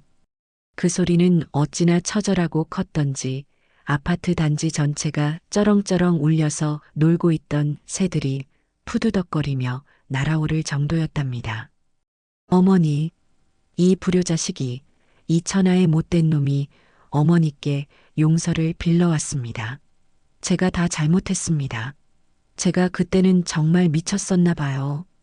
저는 너무 놀라 저도 모르게 뒷걸음질을 쳐서 베란다에서 몸을 숨겼어요. 그리고는 곧장 거실로 달려가 벽에 걸린 CCTV 모니터 화면을 켰죠. 흑백 화면 속에서 연철이는 세상의 모든 비극을 혼자 짊어진 주인공이라도 된 것처럼 아주 실감나게 열연을 펼치고 있었어요. 지나가는 사람들의 바짓가랑이라도 붙잡고 늘어질 기세였죠. 제가 돈에 눈이 멀어서 못된 아내의 말에 넘어가서 하늘 같으신 우리 어머니의 가슴에 크나큰 대못을 박았습니다. 어머니, 제발 단 한 번만이라도 제 얼굴을 보고 욕이라도 실컷 해주십시오. 제발요, 어머니. 그 뻔뻔하고 가증스러운 연기를 보고 있자니 분노를 넘어선 허탈감에 헛웃음조차 나오지 않았어요. 저것은 진심에서 우러나온 반성이 아니었죠. 저를 결국 자식에게는 약하고 남들의 시선을 의식하는 마음 약한 늙은 어머니로 규정하고 이웃들의 동정심을 방패 삼아 제 집에 굳게 닫힌 빗장을 열어젖히려는 아주 저열하고 치밀하게 계산된 마지막 쇼였어요. 아마 저렇게 한바탕 소란을 피우면 제가 창피해서라도 혹은 측은한 마음에 못 이겨서라도 결국에는 문을 열어줄 것이라고 생각했을 겁니다. 하지만 그들은 몰랐어요. 제 마음의 문은 이미 뜨거운 불에 녹여서 전혀 다른 모양의 자물쇠를 새로 만든 지 오래라는 사실을요. 저는 조용히 주방으로 가 얼마 전 새로 산 향이 아주 좋은 국화차를 정성껏 우렸답니다. 찻잔에서 피어오르는 따뜻한 김을 쐬며 모니터 속에서 벌어지는 저급한 심파극을 바라보았어요. 제게 그 광경은 무료한 오후의 시간을 때우기에 적당한 구경거리, 그 이상도 이하도 아니었죠. 그런데 바로 그때 제가 전혀 예상치 못했던, 하지만 어쩌면 제 마음속 깊은 곳에서는 간절히 바랐을지도 모르는 구원투수가 등장했어요. 마침 저와 함께 뜨개질을 하려고 맛있는 찐빵까지 사들고 아파트를 찾아오던 친구 경자가 그 광경을 정면으로 마주하게 된 겁니다. 경자는 처음에는 눈을 동그랗게 뜨고 저게 뭔가 하는 표정으로 상황을 파악하는 듯 하더니 이내 무릎 꿇은 남자가 연철이라는 것을 알아보고는 분노로 얼굴이 시뻘개졌어요. 그리고는 한치의 망설임도 없이 연철이를 향해 성큼성큼 다가갔죠. 그 걸음걸이는 마치 적장을 향해 돌진하는 여장군처럼 너무나도 위풍당당하고 거침이 없었어요. 너 지금 여기서 무슨 추태야? 벼락처럼 내리꽂히는 경자의 호통에 연철이는 화들짝 놀라 고개를 들었어요. 아마 제 친구 경자가 이 시간에 나타날 것이라고는 꿈에도 예상하지 못했겠죠. 아, 저 경자 아주머니. 아주머니? 지금 누가 누구 보고 아주머니라는 겐가. 내가 자네 같은 파렴치한 놈한테 아주머니 소리 들을 이유가 없어. 그 더러운 눈물 당장 닦고 썩 일어서지 못해. 경자는 주변에 어느새 구경꾼처럼 모여든 이웃들의 시선 따위는 안중에도 없다는 듯 연철이를 향해 손가락질하며 불호령을 내렸어요. 너가 지금 여기서 이러고 있는 거 진짜로 잘못을 뉘우쳐서 그러는 건가? 아니지. 너희 어머니한테서 마지막 한 방울의 꿀물까지 빨아먹으려다 그게 실패하니까 이제는 동정심이라도 팔아서 어떻게든 비벼보려는 속셈 아니야. 내가 네 속을 모를 줄 아나? 아닙니다. 정말입니다. 저는 진심으로. 진심? 너가 말하는 그 진심이라는 게 고작 평생 너 하나만 보고 살아온 늙은 어미를 치매 환자라고 돈내방네 떠들고 다니는 거였나? 제 어미 마지막 남은 집 한 채 팔아먹으려고 해외까지 끌고 가서 생고생시키는 거였냐고. 내가 다 들었어. 이놈아. 경자는 이제 아예 구경하던 이웃들을 향해 목소리를 높였어요. 여러분, 이 남자가 흘리는 눈물이 진짜 같으세요? 이 남자는 자기 어머니를 치매 환자라고 소문내고 그 재산 가로채려다 실패하니까 이제 와서 여기서 불쌍한 척 쇼를 하는 겁니다. 밤새 열나는 아들을 업고 병원으로 달려가 준 어머니를 낯선 여행지에서는 곰팡이 피는 방에 버려두고 자기들끼리 랍스터를 썰었던 놈이라고요. 경자의 폭로에 구경하던 이웃들 사이에서는 어머 세상에 저런 몹쓸 놈을 봤나 하는 경악과 분노의 탄식이 터져 나왔어요. 경자는 다시 연철이에게로 고개를 돌려 그의 마지막 변명마저 산산조각 내버렸죠. 마누라 탓? 너는 성인 아닌가? 제정신 박힌 남자가 제 마누라가 어미한테 그런 막말을 하는데 가만히 있어? 그건 그냥 너가 네 어미 등골 휘는 줄도 모르고 빌부터 살던 기생충이라는 증거일세. 너희 어머니 지금 너 같은 짐짝 떼어내고 얼마나 헐헐 날아다니는지 알아? 얼굴에 빛이 나고 웃음이 끊이질 않아. 그런데 자네는 지금 마지막 남은 어머니의 평화까지 빼앗으려고 이 난리를 치는 겐가? 이 천하의 불효막심한 놈.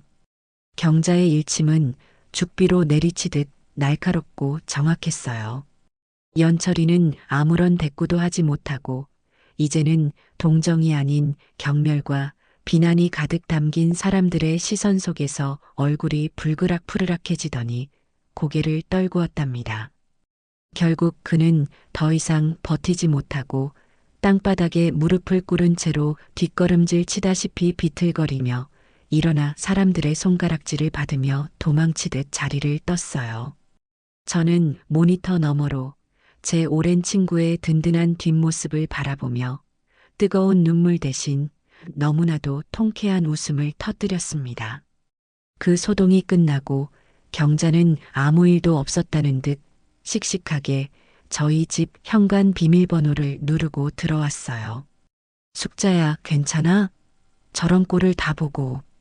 속 상했겠다. 속이 상하긴. 속이 다 시원한데. 너 아니었으면 어쩔 뻔했니? 정말 고맙다, 경자야. 저희는 한참 동안 아무 말 없이 경자가 사온 따끈한 찐빵을 나눠 먹었어요. 친구의 온기가 그 어떤 위로의 말보다도 더 제 마음을 따뜻하게 만들어 주었죠. 그날 경자가 돌아가고 저는 혼자 깊은 생각에 잠겼답니다. 그리고 마침내 이 모든 이야기의 마지막 페이지를 장식할 제 인생의 가장 중요한 결심을 하게 되었어요. 며칠 뒤 저는 다시 한번 박준서 변호사의 사무실을 찾았어요. 변호사님, 제 인생의 마지막을 그리고 새로운 시작을 준비하고 싶어서 찾아왔어요. 유언장을 작성하고 싶습니다. 제 결심을 들은 박 변호사는 이제는 놀라지도 않고 오히려 존경심이 가득 담긴 눈빛으로 저를 바라보며 고개를 끄덕였어요. 저는 그와 마주 앉아 오랫동안 제 마음속으로만 그려왔던 제 인생의 마지막 계획을 차분하게 털어놓았죠. 제가 이 세상을 떠난 뒤 제가 가진 모든 재산, 지금 살고 있는 이 아파트와 제 이름으로 된 모든 금융 자산을 단 한 푼도 남김없이 사회에 환원하겠다는 것이었어요. 특히 제 재산의 절반은 저처럼 자식에게 버림받고 홀로 외롭게 살아가시는 어르신들을 위한 복지재단에 기부해 주세요. 그분들이 남은 생이라도 자식 눈치 보지 않고 존엄하고 평화롭게 사실 수 있도록요. 그리고 나머지 절반은 남편 없이 혼자의 힘으로 꿋꿋하게 아이를 키우는 이 땅의 모든 미혼모들을 돕는 지원단체에 보내고 싶어요. 그것은 단순히 아들에게 재산을 물려주지 않겠다는 치기 어린 복수가 아니었어요.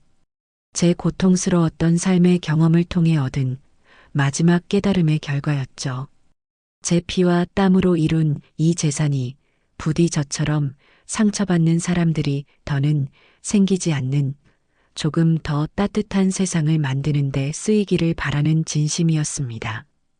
박 변호사는 제 뜻을 존중하여 한자 한자 법적으로 완벽한 문장으로 유언장을 작성해 주었고 저는 공증인 앞에서 조금의 떨림도 없는 손으로 제 이름 석자 김숙자를 정성껏 써내려갔어요.